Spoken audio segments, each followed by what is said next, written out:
Yo, what's up guys? Welcome to a new video for the best settings for OBS. 2026 is just around the corner, so we're going to be able to get started with these new settings that I have came up with that will give you the best performance and the most smooth gameplay or any video that you guys are recording. So let's get started. The first thing you want to do is open OBS as a administrator on your computer. To do that, you'll just go click on the window key or the little window icon down here, and then the first thing you'll do is search up OBS. You'll get the option to run as administrator, which will help the performance of the software before you record. After you do that, you just want to come into the main area, and the first thing you want to do before you start recording is set up your sources that you will be using for your streaming or recording. Then the next thing you want to do is use your audio mixer, set those up, and then afterwards you'll click on settings to get to the main stuff that you need. So let's click on settings. For general, I wouldn't really use anything from here. So the first thing we're going to go is stream. Here it is. This is going to be a YouTube tutorial. Now, I don't know if it works for Twitch. You guys can try. It might be different, but if it is, then I can try to update you guys with a newer tutorial for that one. But the first thing you want to do is click on YouTube RTMP5, and then we're going to click a connect account, or it's better to use a stream key. A stream key is a key that you can use for YouTube. So if we go to YouTube, uh, .com, and then what we're going to do is click on create and go live. Now this is a new update for OBS. You have to open a new tab for OBS for streaming on YouTube, because it doesn't sometimes start unless you have this tab open for whatever reason. So the first thing you want to do is create a stream key. It's very simple. All you need to do is click on the drop down menu, click create new stream key, name it whatever you want. You can add a description, and then you would want to click on RTMP, which is the default, and then you're going to go turn on manual, and then you're going to see 4K or 1440. Put it at whatever resolution you guys are streaming or recording in, and then you don't need to turn on 60 FPS option because it basically YouTube already performs in that frame rate. So after you guys create this, you'll just click on copy and then go back to OBS, and then you'll just click use stream key, and then you'll just paste it right here, and that's it, and you'll click apply. Once you click apply, you're ready to go to start recording. Well, not to start recording, but to start streaming. But yeah, you do not need this to record. But if you want to stream, then that's what you're going to do. The next thing you're going to do is go to output.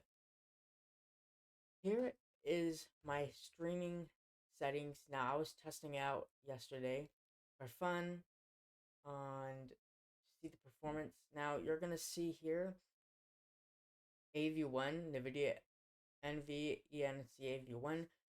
That is the best first option with that you're going to be able to have for the encoder.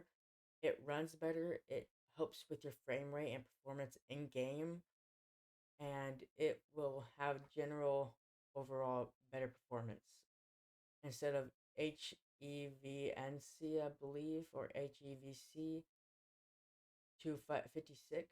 That one's also a good one if you're having a much better computer.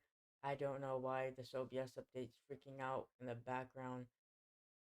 But and the next thing is if your rescale output is different than this.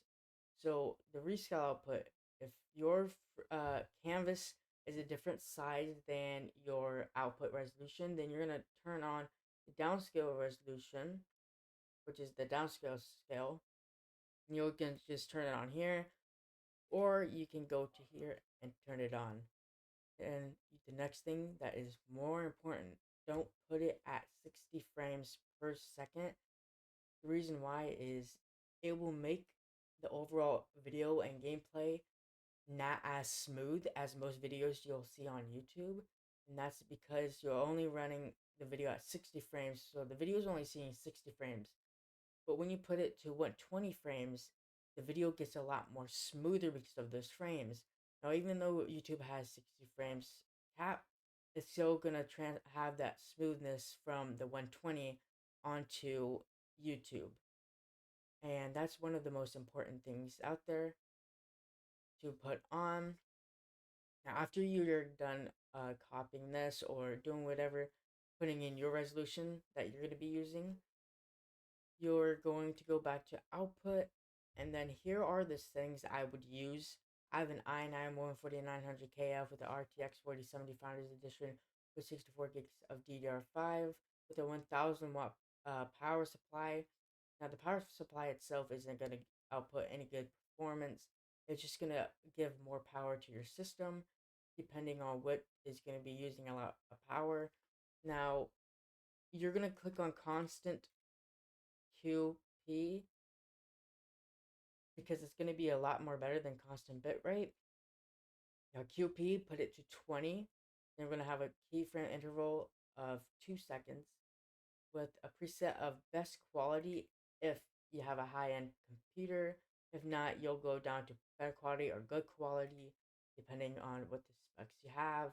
Put in the specs in the comment section and I can help you out with settings and tell you what you will need to turn on. For the multipass mode, I have it at full resolution, which is the full resolution instead of quarter resolution, which is half the resolution. But yeah, full resolution is going to have more detail and much more. It's just going to have a lot more detail overall with better. It's just going to look better to your eyes. But if you're just streaming and stuff, a lot of people don't pay attention, just watching it for fun. But it's really up to the person and how they feel that their stream should be. So if it's going to be full resolution, it's going to provide more detail. Two passes, quarter resolution is going to be a little bit downscaled, but it's still gonna look the best. Single pass is just basically like 25% of the resolution, not even 50. You're gonna turn on main for your profile, and then you're gonna have look ahead and adaptive quantization. Now, look ahead, I don't know what those mean, but I know that they help out me when I tried it. The B frames, you can either have 2 or 3 B frames. It will help out your streams recordings a lot better. And B frame as reference is disabled. Now, for the recording tab, it's going to be a little bit different because the recording isn't streaming live. When you're streaming live, it's a lot different than recording. Recording is just from your system, but when you're live, your system uses data and their download speed to transfer your video onto a live platform. Now, for your video, click on MKV. The MKV file will help out if your computer crashes or it turns off unexpectedly, like the power is shut off. Then this will save your stuff without it getting corrupted, unlike the MP4 file. Video encoder is the AV1. Audio encoder is the FFmpeg AAC. And then the audio track is just 1. Now, we don't have a rescale output if your resolution is going to be full, but you can turn it on. I really wouldn't for it, but if you guys feel like doing that, that's up to you. No custom mixer settings, and then the automatic file splitting is split by time. Now, you're going to have the same thing as your streaming, a constant QP of 22 second interval and I have it at P7 best quality. Then for the tuning, I got high quality, and the multi-pass mode is going to be single pass, but I might turn on full resolution to test out how that will look. And then my profile is main. And then I have, instead of look ahead, I have adaptive quantization on, 2 B-frames and the B-frame reference of each. Now, your streaming and recording is a lot different depending on what it's doing.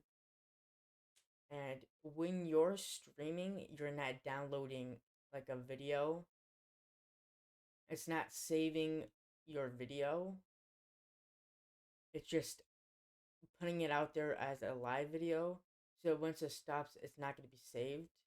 But when you're recording, it's downloading it while you're recording. So it does use up a little bit more of your system. So depending on your setting, it's going to perform how your PC would. So if your PC is a little bit lower end, then I would put down your quality to 1080 or 720, and then you can copy these settings for like the best quality and stuff. So then it can have that still have a sharper look, and then you may want to put on the rescale output for that as well. But yeah, that would be basically it. The audio, you could put that to 320 or 160. I don't really care for the audio, because like as long as you can hear it, that's good. But I would leave it at 160 because that would also use up a lot more of your video recording.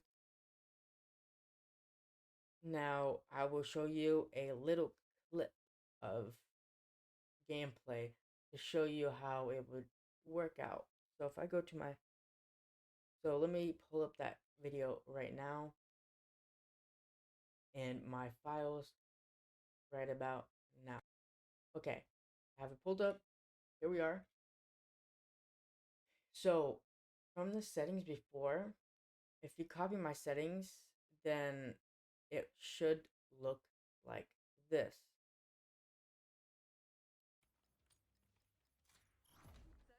Now I'm going to turn down the audio, full screen it so that it has the most quality. It should look like something like this. It's a lot more clear, much more sharper, but I have it in single pass. Now I don't have it on full right now because I have not tested that one yet, but it just depends on how much resolution it's going to output. But you can see how much smoother this gameplay is compared to this gameplay that I'm about to show you. Here is Modern Warfare 3. If I go over here, you can see, okay, it's nice and clear a little bit. And then once I start going, you can see it's a little bit not that smooth because this is at 60 frames.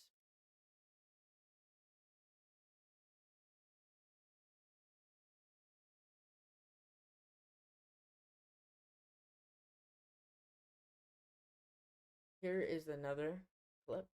This one might be a little bit better of a demonstration for you guys. Never mind. I guess that one doesn't have anything. But yeah, this is going to be a lot more smoother for you guys, as you guys can see. Much better resolution.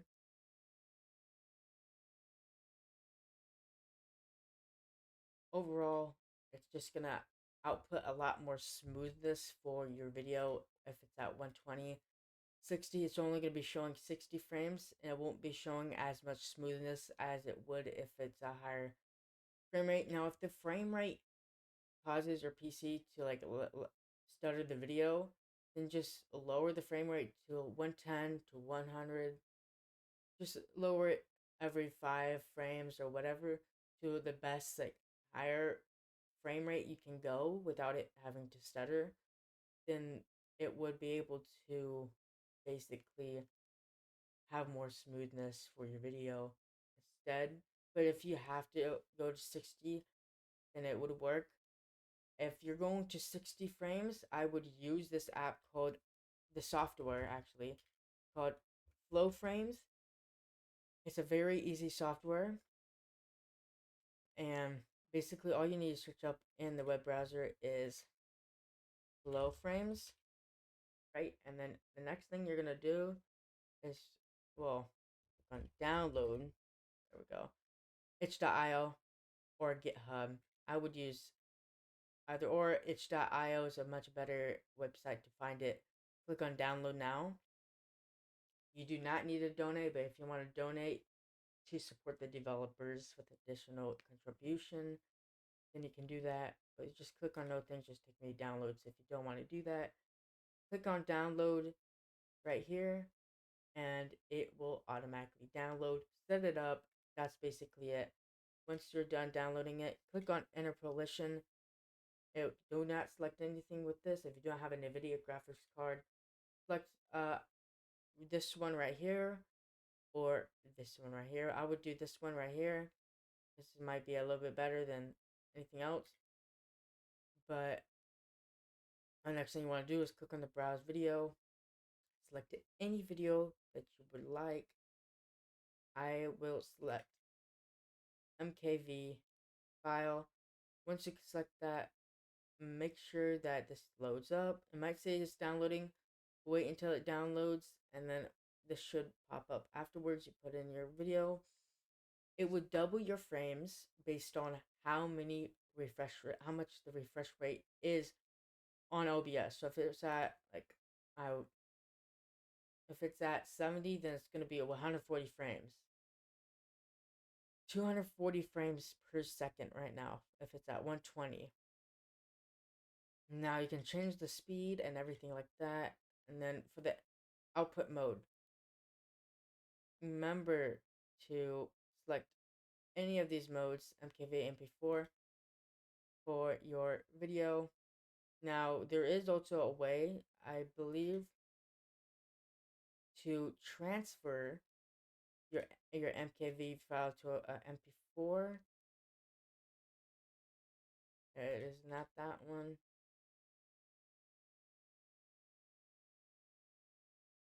Yeah, it's somewhere in here, but you're able to transfer your file and turn it into a MP4. And it is a very easy process. I just can't figure it out. But if you just use ChatGPT, it should just give it to you much more simpler. But yeah, that would be basically it. You interpolate. What is it? Interpolate.